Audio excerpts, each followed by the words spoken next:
জাগো জাগো জাগো বিশ্বের মুসলিম, ঘরে বসে আর কেউ থেকো না।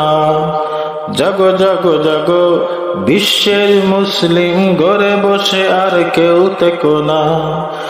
ইমানি শক্তি বুকে নিয়ে ময়দানে প্রতিবাদ কেন আজ গড়ে তুলো না। ইমানি শক্তি বুকে নিয়ে ময়দানে প্রতিবাদ কেন আজ তুমি গড়ে তুলো না।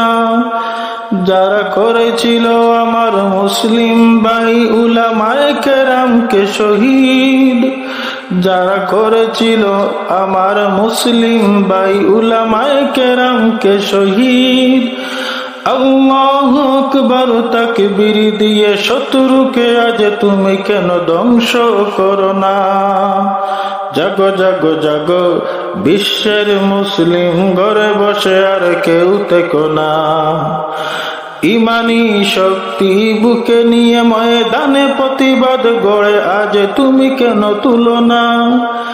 ইমানি শক্তি বুকে নিয়ে ময়দানে প্রতিবাদ আজ তুমি কেন গড়ে তুলো না। জালিমের হাতে যারা হয়েছিল আমার প্রাণের ভাই শহীদ, জাগো জাগো জাগো বিশ্বের মুসলিম, ঘরে বসে আর কেউ থেকো না।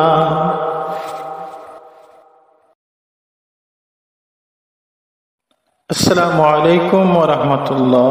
প্রিয় বন্ধুগণ, এই গজলটি অনেক দুঃখের সাথে গাইলাম।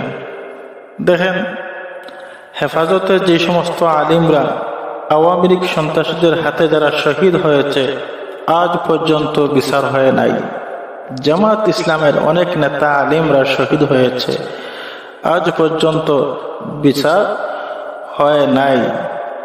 এমনকি বিচার হওয়া দূরের কথা, আজ দেখা যাচ্ছে সেই আওয়ামী লীগের সন্ত্রাসী নেতারা উপদেষ্টা হিসাবে নিয়োগ পায় কি করে। যাই হোক, আমার এই প্রতিবাদে যদি সবাই শামিল থাকেন, ভিডিওটি লাইক শেয়ার করে আমার ভিডিওর পাশে থাকবেন। আসসালামু আলাইকুম ওয়া রাহমাতুল্লাহ।